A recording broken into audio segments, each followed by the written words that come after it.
Thank you for your positive cooperation and response to the whole initiative. And without your help and initiative, I don't think that this could have happened. And that's why we are very, very thankful to you. And I'm happy that the delegation, the way in which since last 24 years they are involved in the Gujarat affairs, now they are as good as Gujaratis. And I'm sure when they will come back, they will for a week together they will talk about the Gujarat.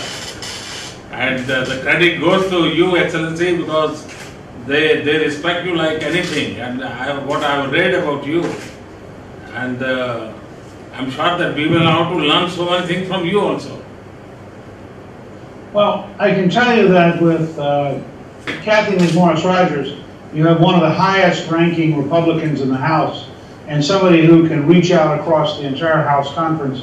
And I'm confident, having watched her over the years, that she's taking notes of things that we should be learning, because frankly, if we had had your growth rate over the last 10 years, we'd be a lot healthier country than we are right now. So I have a hunch that there's a lot we need to learn from Gujarat and from your leadership as Chief Minister, and that was part of why I was excited when the community from Gujarat is settled there in USA.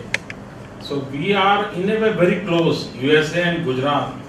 Of course, USA and India is also close, but Gujarat is, has a very, very emotional tie with the USA, and that's why I'm sure this relation will help us.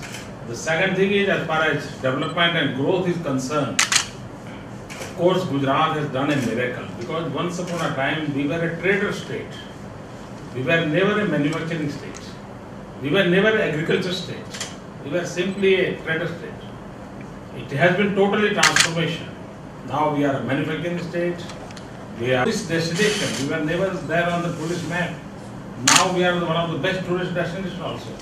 So whether it's a service sector, whether it's agriculture, whether it's a manufacturing, the growth is equal here in my state. The second thing is that we are known for a white revolution.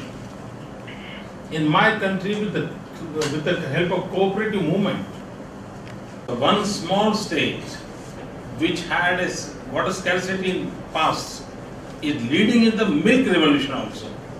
So in so many areas, Gujarat has taken a lot of initiatives. Now our focus is on Human Development Index, the best quality of infrastructure, education, health sector, and I'm sure that and our goal is that we must reach to the developed countries. We are trying our level best. Beyond Gujarat, and you look at the rest of India, what will you be advocating as the real keys to economic development and modernization for the whole country, so that in a way it can acquire the kind of prosperity and the kind of opportunity that you have been able to bring to Gujarat? Good governance, that is only answer. My country, if we have all the type of potential. We have a demographic dividend. Our 65% population is below 35. So we have a demographic dividend. If we have a good mathematical minds in the world, so there's a sort of potential base of growth that I think gives India a focus on economic development and on the principles of sound job creation. You are right. Of course, nowadays Gujarat is leading in the job creation also. In last 5 years, the 72% of the jobs were given by the Gujarat state, and the rest of India could give only 28%. Our agriculture sector has a tremendous potential for a job opportunity. Time will have to focus on the rural level requirement of the skill development.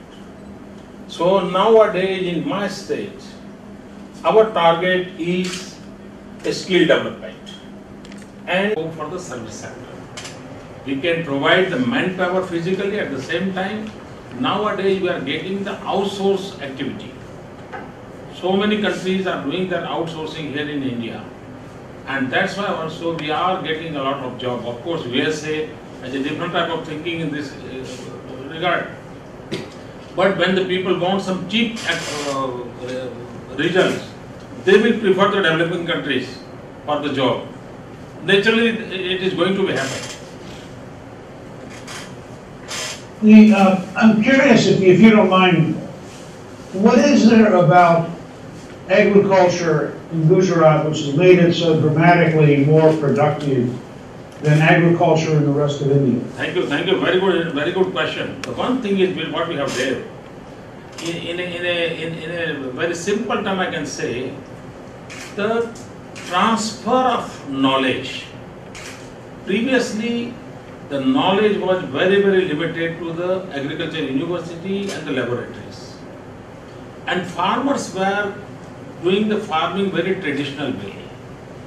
It was necessary that the modern knowledge should reach to the farmers.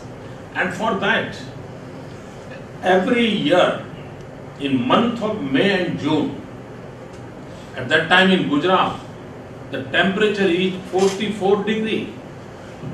It's impossible to live with this temperature. But in this period, more than 100,000 my government officers are going to the rural area. They are sitting with the farmers, going to the farms also. We have more than 800 agro-scientists in my different universities. All these 800 agro-scientists, or month they are going to the rural area. They discuss with the farmers. We insist to change the traditional things, adopt the technology, adopt the modernization. One simple example.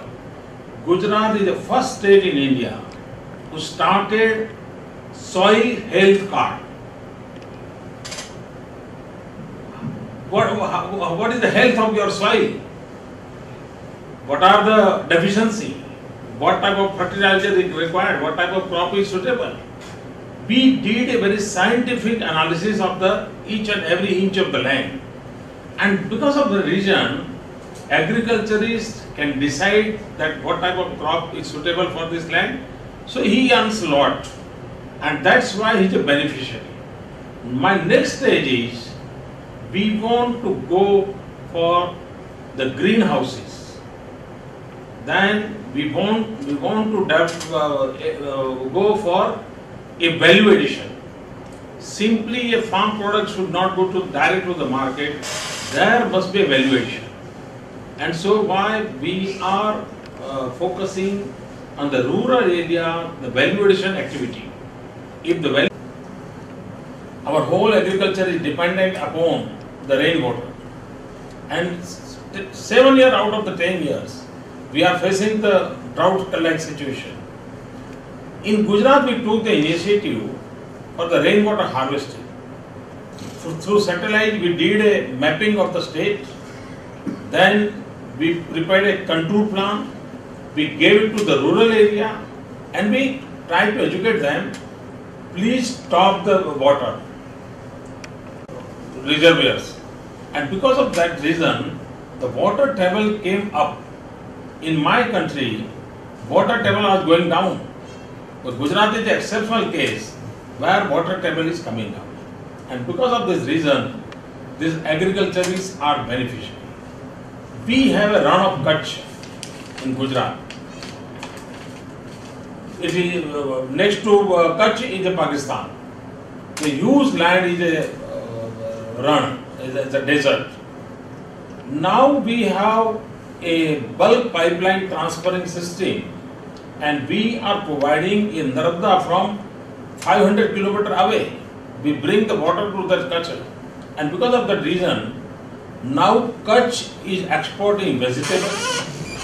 Now, very exciting. Well, I want you to know that I joined. I'm not quite sure that my colleagues, since I'm now retired, but my friends from the House, in hoping that you will visit the United States. And I want you to know that I'm very confident that Secretary John Kerry would want you to come and to be able to share with us. And I understand that there are some scheduling things.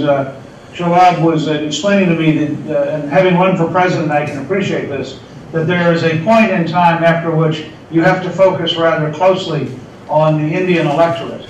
And so I hope that before we reach that date, that we will have a chance to meet together here in Washington, and that members of the Congress and the executive branch will have a chance to get to know you better. I think what you've achieved in Gujarat is a remarkable achievement, both in improving the quality of life of your own people, but also at a time when all around the world there are economic challenges. You have a model of success rather than failure. And I think that all too often we fail to learn from those who have figured out what the code is for getting people to have a more prosperous and a more productive future. So I'm confident we have a great deal we can learn from you in that area. We'll have to learn from each other. We have shaped the Republican Party in a modernized way. For a political party, we can learn so many things from you also. Yeah. Well, I think that's part of what Shalabh wanted to achieve with NIAPPI.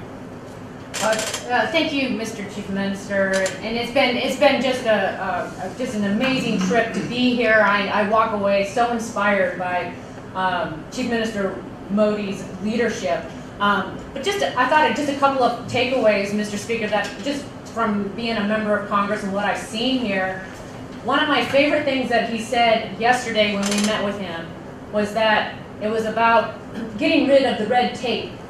Not tax incentives, not special favors, but instead of red tape, rolling out the red carpet. And that's his approach to attracting investment in this region. And what they have accomplished here is so impressive. Their GDP is averaging 9 to 10% per year versus 3% across India. They have built 41 universities and specialized higher education schools, and in defense, in forensics, in children's. You made quite a list yesterday. 100% enrollment in education. They're making a commitment to getting their children in the schools, getting them educated. I mean, across the board, the infrastructure that is, everywhere you go, you see construction. It is just, it's all across the board, making a difference, laying the foundation, but also impacting people's lives and giving them more opportunities than they would have ever had otherwise. And, you know, I came here knowing that the Wall Street Journal and the Free Enterprise Institute said that this was the Ronald Reagan also the ability to execute. And the vision that he has moving forward, they've given us the presentation. I think it would be great if Aaron and Cynthia and I could sit down with you and share the presentation that they shared with us yesterday, because the vision that they have as to where they're taking Gujarat moving forward is just beyond anything that I've ever seen. But also I'm confident that this is the leader that has the ability to execute and make it happen. So now Cathy is our ambassador. You know, first of all, I'd be thrilled to sit down with you all when you get back and learn from you what you're already learning. You actually, what you have as a phrase in Gujarat, but I thought it came out perfectly. Now, what you want to do is replace red tape with a red carpet. So when businesses look to come in, you know, they get a red carpet, not a whole lot of red tape. There are a lot of American cities that could learn just that one single phrase. Their economies would do dramatically better. So I think that's, but I would love to get brief when you all get back. And as I said earlier, I would love to meet with the Chief Minister when he visits here. And I will do all I can to make sure that that invitation is expedited on our side, and that you have an opportunity to both see what we're trying to accomplish and the enormous number of changes underway in the U.S., which I'll share back through Shalabh Kumar with you, some interesting things we're doing and some writing I've done that I think you'll find interesting, that some of which could apply to India as you go through modernity. Because I think part of what you're going to do is bring to the rest of the country the kind of modernizing things you've done over these 4 terms for your state. Thank you for everything. And we are doing a vibrant Gujarat Global Investor Summit every 2 years. Our last summit was in this January 13. The next will be January 15. My humble request and my invitation that if possible, if you can spare 2 days for our vibrant summit and will be the beneficiary from your experience and your knowledge, I wish that you can have a direct discussion with our business titans of the country. And it's one of the best events we are organizing. This year, 121 countries were there. So this is a very large scale event. Yeah. Mr. Modi, actually a lot earlier than that. This year sometime. In 2 days. Because we need to learn a great deal more. And I'll work with Shalabh, if that makes sense, to try to work out the details back with your government and find a time. But we'd love to come over and have a chance to really have a much deeper and more complete understanding of what you're achieving. And also, frankly, of what the challenges are for the larger country. I mean, there are a few things more important for the future of the human race than that the people of India are able to achieve full modernity and full prosperity and to strengthen and deepen the rule of law and the process of self-government. So this is a very, very important topic that I very much would like to be helpful both here but also coming and learning. So let us. One delegation, mainly the youth, the young leadership of the Republican Party, if they can visit Gujarat and they can be here for 4 or 5 days or a week, I'm sure it will be better for us. We can host them and we can have a discussion because they can visit so many places. I'm sure it can be. So if you can help us, I'll be happy if this type of delegation can come to Gujarat. Well, let me say, I would like to work, Aaron has taken particular leadership, he was the youngest member. I think he may still be the youngest member because he arrived so early. But I think it would be great for us to reach out through our national chairman, who's doing a great job, Brian Sprivas, and potentially try to find maybe a collection of younger elected officials around the country for whom a trip like this would be both extraordinarily educational for them, but they could bring to you the innovations and the things they're doing. So if we could find some Republican mayors, county commissioners, state legislators, as well as members of Congress, I think we could put together a pretty good visiting group, and I'd be glad to work with you. Right, so he can't get out of it. That's all right. Both of you guys have great ideas. So I'm just a connector in between, like Congressman Schock likes to call me, connect the two people. Well, you know, one of the great things about it, and I suspect that the Chief Minister will agree with me, one of the keys to real leadership is to figure out who you're going to get to do the work. Because you can get lots of big ideas, but they don't become big achievements unless you recruit a lot of smart, hardworking people. And you know, Shalabh, I'm afraid you're trapped in this now. You have both of us. So you wanted this kind of relationship. That I found the best friend for me personally also. And I look forward to seeing you guys when you get back. Okay. Right. Thanks, Mr.